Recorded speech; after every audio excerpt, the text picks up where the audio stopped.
The night was thick with silence, except for the distant sound of a dog barking at something unseen. In the middle of the night, heavy knocks echoed against a small mud house. "Nneka! Nneka! Come out now!" a deep voice roared. Then the knocks grew louder, turning into fists pounding against the wooden door. Inside the house, Nneka sat quietly on a low wooden stool. Her long coily braided hair fell down her back like a river of black silk. The glow from the small oil lamp flickered in her deep blue eyes, making her beauty even more haunting. She closed her eyes, her heart steady, as if she had been expecting them. "Nneka, if you don't come out now, we will break down this door," another voice shouted. She stood up slowly. When she opened the door, 3 men stood outside, their eyes burning with anger and fear. One of them, a short man with a mean face, held out a machete tightly in his hands. "Where is Obidike? Where is my brother?" Nneka leaned against the door frame, her full lips curving into a small smile. "Obidike," she asked softly, "is it not your brother? Shouldn't you be the one looking for him?" The men exchanged nervous glances. Everybody in Umachi knew about Nneka, the woman with a face carved by the gods themselves, the woman who had been married to 30 men. Yet, no single man could make love to her. They all left, broken and silent, without ever saying why. Obidike had married her 2 months ago, but he had been missing since the very first day they got married. "Nneka, where is my brother?" the man asked again, but his voice was weaker this time. Nneka's smile never faded. She stepped aside, opening the door wider. "Come inside," she whispered, "if you want to find him." Inside, the men froze. Everyone knew the stories, how the men entered her house as husbands, but left as shadows of themselves. Some disappeared, some went mad, some never spoke again. Yet, no one knew what truly happened behind the closed doors of Nneka's house. The man clenched his machete tighter, sweat glittering on his forehead. "We will not enter," he muttered. Nneka laughed softly, the sounds floating through the night like a lullaby. "You came to find your brother now, but you are afraid to step into his house?" she asked, smiling mischievously. The men shifted on their feet, their fear filling the small compound like a smoke. Then, without saying another word, Nneka entered the hut and closed the door behind her. Inside the house, Nneka walked back to her stool and sat down again. She listened as the men's footsteps faded into the night. A faint smile appeared on her lips. Behind the curtain, something moved, a soft, shallow breath. It was Obidike.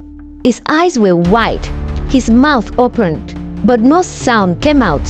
He had not spoken a word since the night he became Nneka's husband, and Nneka herself didn't know why.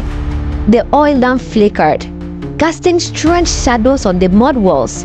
Nneka sat still, her fingers tracing the edge of the wooden stool. The house was silent, except for the sound of Obidike's shallow breathing behind the curtain. She turned her head slightly, her eyes lingering on the dark corner where he sat.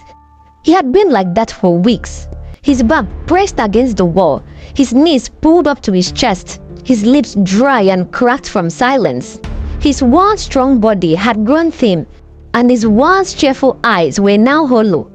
Nneka clenched her fist. A sharp pain spread through her chest, but she ignored it. She was used to this feeling now, the slow creeping fear that lived inside her like an uninvited guest. She did not know why this happened.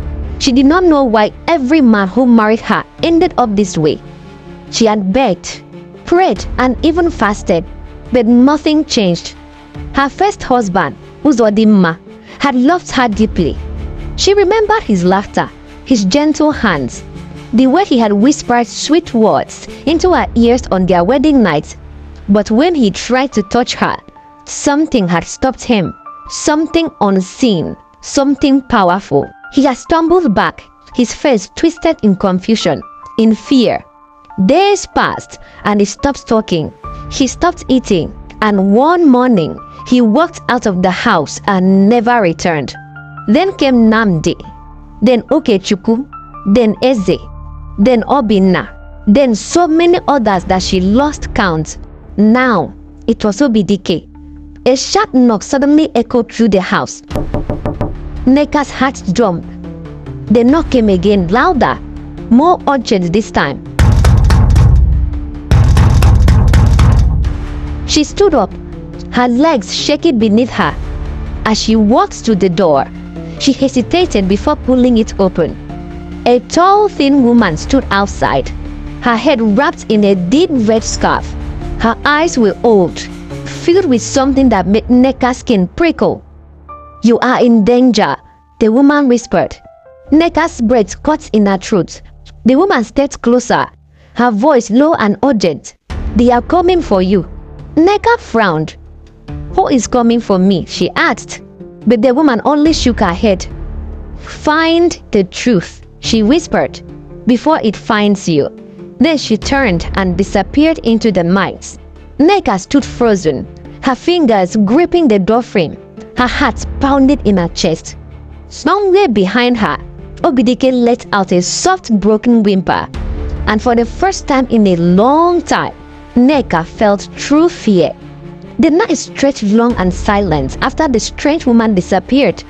Nneka closed the door slowly, her fingers trembling against the wood.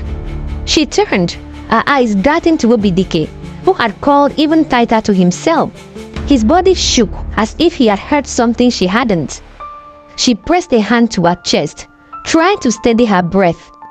"Find the truth before it finds you." The words echoed in her head like a drumbeat. She had spent years searching for answers, but no one could explain why no man could make love to her. No one could explain why they all ended up like this, empty, broken, lost. Nneka grabbed the small oil lamp and moved toward Obidike. "Obidike," she whispered, kneeling beside him. "Please, tell me what happened. What do you see?" His lips parted slightly, and for a moment, she thought he would finally speak. But then he let out a loud, dry, hollow scream and shook his head. Nneka retreated and broke down in tears. As Nneka cried, she heard a loud noise outside. She peeped through her window and saw a large group of men with torches and machetes, chanting a war song as they marched to her hut. Obidike's brother, Okafor, has had enough. He wanted Nneka to provide his only brother and fast. They all stood in front of her hut, chanting a war song. The night was thick with rage. Okafor's voice tore through the darkness, shaking the muddy walls of Nneka's home. "You are a curse, a useless woman. Come out right now and provide my brother." Nneka came out of the hut slowly. She stood still, her brown skin glowing under the dim moonlight, her piercing blue eyes reflecting a storm of emotions. She was once the most loved woman in the entire village. How did she get here? Nneka was an earthly goddess. She was the fairest and the most beautiful in all the land. She came from a lineage of extremely beautiful women. Her great-great-grandmother, her great-grandmother, her mother, all had captivating beauty with bright blue eyes. The elders called her Mandu, meaning beauty of life. Women envied her, and men worshipped her. The young men of UCHE grew restless as they watched her grow, each dreaming of the day they would claim her. Marriage proposals flooded in even before she reached womanhood. Fathers offering wealth and castle just for a chance to have her as a wife. Her very first husband, her wealthy young man named Uzodimma, was the proudest man when he got Nneka to agree to marry him. He boasted and carried his shoulder really high. And why not? He had in fact married the most beautiful woman in all the land. But on their wedding night, he just couldn't penetrate Nneka. At first, it seemed like whenever he reached down there, the hole would close up. And then he started hitting her, claiming she was doing it on purpose. That was when his whole body became weak and his manhood never rose again. He had kicked her out of his house, withdrawn her into his shelf as if something was after his life. Then one day, he had just got up and left and was never seen again by anyone. The men in the village had laughed, taunting Uzodinma that he wasn't man enough and like play. 35 men had married Nneka. They all thought they could do it, that they were man enough. But each one succumbed to whatever was inside Nneka. Some walked into the forest and never returned. Some sat in silence, rocking back and forth, their minds lost to something unseen. Some wept like children until their final breath. Nneka! Okafor's voice cut through the thick silence. If you do not bring out my brother, we will burn you and burn this cursed house to the ground. The men raised their machetes, cheering in agreement. Nneka stepped forward, her gaze locked on Okafor. I did not harm your brother, she said, her voice trembling. From inside the hut, Obidike let out a terrifying scream. Everywhere felt silence. Then Okafor pushed past Nneka and ran inside the hut. The moment his eyes fell on Obidike, his breath caught in his throat. His brother, once full of life, sat curled up like a frightened child. His lips moved, but no sound came out. His eyes were hollow, staring past Okafor as if he did not exist. No! Okafor fell to his knees, grabbing Obidike's shoulder and shaking him. Brother, speak! Look at me! But Obidike did not respond. Rage replaced grief immediately, and Okafor shot up to his feet, his hands gripping the hilt of his machete. You witch! He spat. What did you do to him? You are not a woman. You are a demon. The villagers behind him erupted in agreement. Burn their house! Someone shouted. She must be exiled! Another voice cried. Nneka stood still as the crowd surged forward, their torches raised. The night had finally come, the night where the village would no longer tolerate her presence. But before the first flame could touch her home, before Okafor's machete could slice through Nneka's face, a voice rang out from the darkness. Stop! The villagers froze. An old woman stepped forward. The firelight illuminated her face. She was Ugo, her mother's best friend, who had just returned to the village 2 days ago. She had gotten married and moved to another village and had only come for a short visit to her hometown to see her family. You do not know what you are doing, Ugo said, her voice carrying the weight of authority. Then she turned to Okafor. Your brother is not the first, but do you know why this happens? Do you know the truth of Nneka's cause? The crowd murmured at Nneka's breath caught in her throat. You all think she is the one responsible, Ugo continued. But the truth is buried deeper than you know. Her mother, my closest friend, died before she could tell her the truth. But I will tell it now. The old woman turned to Nneka, her gaze heavy with sorrow. Your mother was a victim of men who took what was not theirs. They sexually assaulted her, as they did with her mother, and with her mother's mother. It was like a curse, and so she swore that no man on earth would ever do that to you. Nneka's heart pounded. What are you saying? She asked. Ugo took a deep breath. Your mother placed a protection over you, child, a powerful one. No man can have you unless he is your true husband. The plan was to remove it once you got married, but she died before she could remove it. And now, you suffer because of what was meant to keep you safe. Dabs rippled through the crowd. Okafor's grip on his machete loosened. The men, once filled with fury, now looked at Nneka with something different. Fear. Ugo reached for Nneka's hand. Come with me, child. I know how to break this. For the first time in her life, Nneka saw a path forward, a path towards freedom, a path towards knowing what it meant to truly be a woman. Nneka's heart pounded as she stepped toward Ugo, her bare feet brushing against the cold earth. The old woman's grip on her wrist was firm, steady, like an anchor in the storm of her life. As the woman led her away, Nneka turned once to look at her home, the place where she had lived, suffered, and cried more times than she could count. She took a deep breath, then followed Omoni Oboli into the darkness, leaving behind the only life she had ever known. The journey was long. Omoni Oboli led Nneka deep into the heart of the land, past thick forest where the trees whispered in the wind, past rivers that glittered under the moonlight.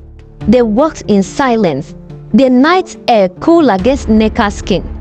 As dawn broke, painting the sky in soft hues of orange and pink, they arrived at a small compound at the edge of the hills. The air here was thick with something ancient, something powerful. Omoni Oboli ushered Nneka inside a small hut filled with dried herbs, clay pots, and markings drawn onto the walls. "Sit," she instructed. Nneka obeyed, her fingers twisting in her lap. "Tell me," she whispered, "how do we break this?" The old woman sighed, kneeling before her. "This is no ordinary spell, child. Your mother did not simply ask the gods to protect you. She tied your very essence to this curse. It is woven into your spirits. To break it, you must call upon her." Nneka's breath hinged. "My mother?" "Yes," Omoni Oboli replied, and reached out for a small calabash filled with white powder and traced a circle around Nneka with it. Then she took a bundle of dried leaves and set them ablaze, letting the smoke coil into the air. "Close your eyes," she commanded. The world around her faded, swallowed by the scent of burning leaves, by the rhythmic chanting of Omoni Oboli. The air grew heavy, pressing against her skin like unseen hands. Then, a soft, familiar voice whispered, "Nneka." Her eyes flew open, but she was no longer in the hut. She was standing in an endless field, the sky above a deep, unnatural shade of blue, matching both their eyes. Before her stood a woman, tall, graceful, and very beautiful. It was her mother. The woman smiled, sadness flickering in her eyes. "My child." Tears burned in Nneka's eyes as she stepped forward. "Why? Why did you do this to me?" The smile faded on her mother's face. "Because I had to. But you left me to suffer." Nneka choked.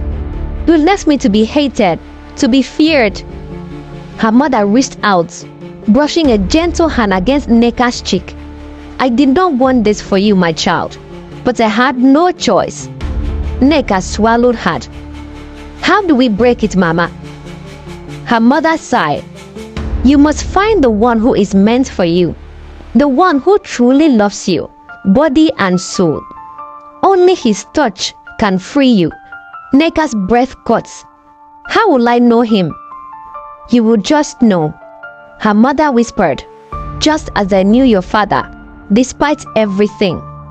The sky around them darkened, and then darkness. Nneka gasped as she was yanked back into the hut, her body trembling. Omoni Oboli steadied her. "You saw her, didn't you?" Nneka nodded, tears streaming down her face. "Then you know what must be done," the old woman said. Nneka sat quietly in the dimly lit hut, her heart pounding as her mother's final words echoed in her mind. "Find the one who truly loves you. Only his touch can free you." She had never known love, not in the way her mother spoke of. She had known admiration, obsession, even lust, but never love. Omoni Oboli sat across from her, watching closely. Nneka swallowed hard. "And if I never find him, if no man is truly meant for me?" The old woman's face darkened. "Then you will remain untouched forever." The silence settled between them. She thought of all the men who had come into her life, strong, powerful men who had sworn they would love her forever. Yet, one by one, they had all been broken by something unseen. Now she knew why. Omoni Oboli stood, her aged hands gathering herbs from a clay pot. "You cannot return to Umachi. They will never accept you now." Nneka nodded. She had known that the moment she stepped out of her house for the last time.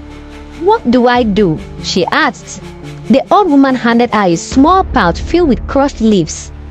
"Go west," she instructed. "Across the hills, Beyond the great river, there is a kingdom there, Ozara.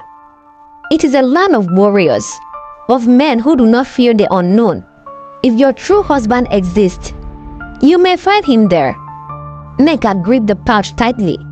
And if I don't? Nwayugo's gaze softened.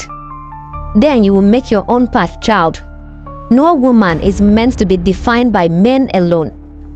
Nneka took a deep breath, letting the words settle into her soul. The journey to Ozara was long and treacherous. Nneka traveled alone, moving through thick forest where the cries of wild animals echoed in the night. She bathed in quiet streams, slept beneath the stars, and kept moving forward, driven by the words of her mother. Days turned into weeks. Then, on the 15th day, she arrived. Ozara was unlike anything she had ever seen.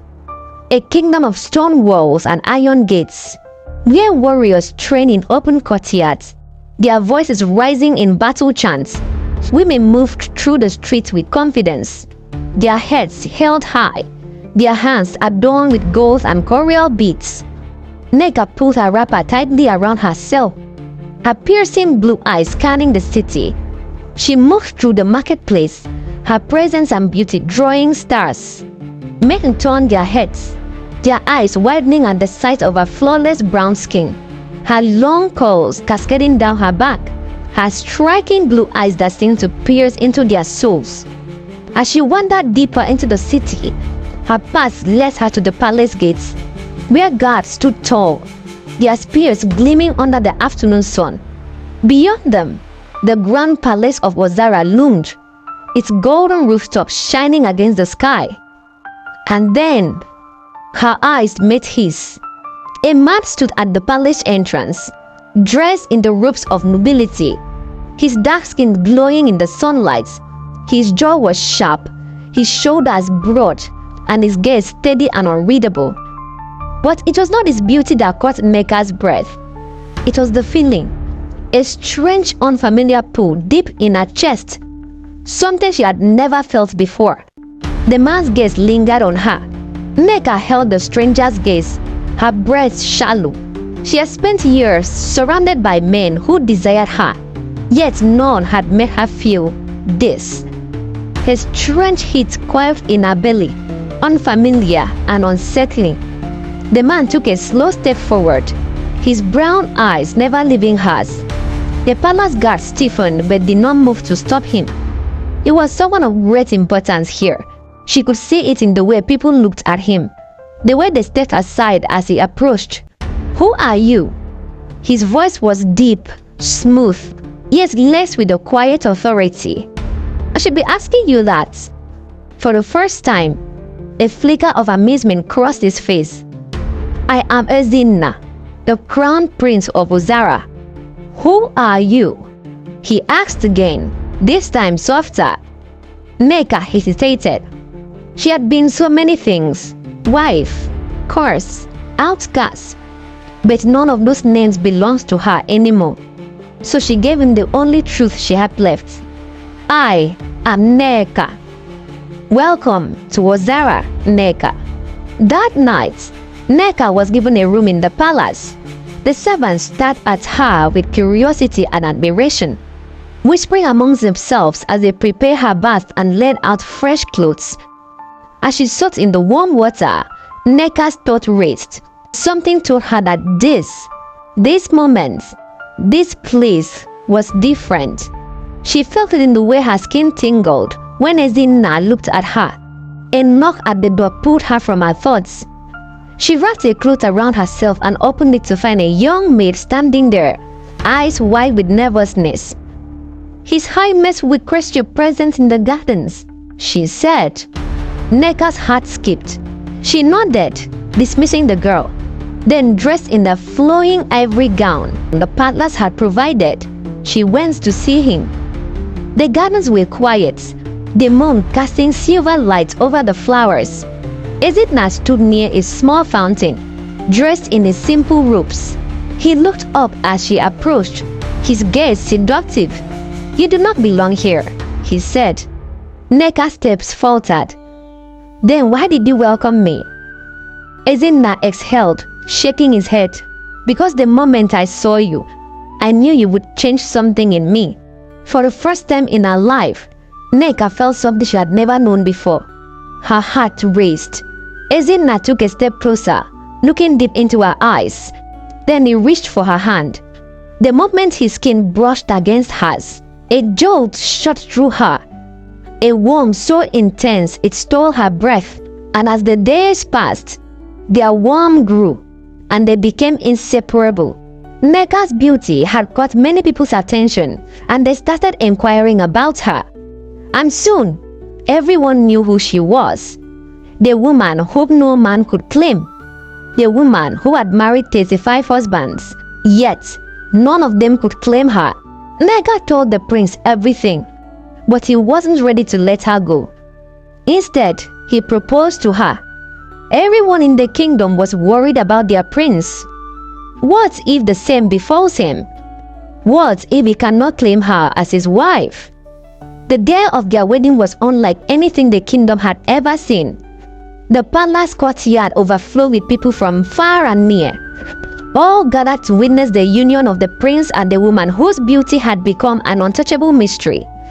The drum beat in joyous rhythm, the air filled with rich scent of roasted yam, roasted meats, palm wine, and fresh food.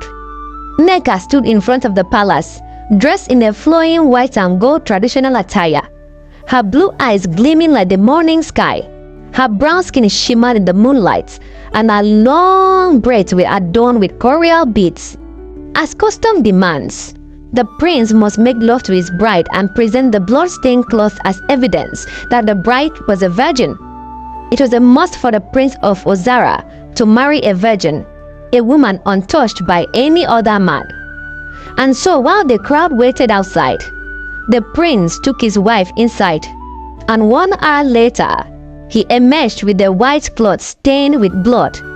The crowd burst into a celebratory roar. Their prince had found his wife, and he had entered where no other man could. "Now man you be," they chanted happily. As Nneka emerged from the house, everyone bowed, chanting, "Long live our princess." From the crowd emerged her previous husbands. They had returned, no longer empty, no longer lost. The curse had been lifted from them as well, freeing them from the darkness that had swallowed them for years. Some had remarried, some had found new paths, but today they were all there for her. Ozodimma, her first husband, had returned. He was the first to step forward. His eyes were warm as he placed a hand over Nneka. "May happiness follow you all the days of your life, Nneka." One by one, the men she had once called husbands stepped forward, offering their blessings and gifts. And then finally, Obidike came forward. He was back to his old self. He looked healthy, and his eyes were full of life again. And he even looked more handsome than Nneka could remember. "Obidike," Nneka called, tears filling her eyes. "It's so good to see you again, Obidike. I am so happy for you," she cried. Obidike held on to her hands. "It's good to see you too, Nneka." The village watched in awe. What had been a tale of sorrow had turned into a story of healing. As the final rite was completed, Ezinna took Nneka's hand, his voice steady. "You are mine," he said, "and I am yours, always." Nneka smiled, feeling a peace she had never known. "Always," she replied. The crowd erupted in cheers as Ezinna lifted her into his arms, claiming her lips in a kiss as sweet as honey. The drums roared louder, the villagers danced, and the feast stretched deep into the night. Laughter and joy filled the air, and for the first time in her life, Nneka was not just admired for her beauty, she was loved, and this time, it would last forever. My dear story lovers, thank you for watching. If you enjoyed the story, give us a thumbs up, share it with your friends, and hit that subscribe button. Don't forget to turn on notifications so you never miss out on our latest updates. What lesson did you take away from today's dramatic tale? We'd love to hear your thoughts in the comment section. Thank you for watching and stay blessed. See you in the next one. Mwah.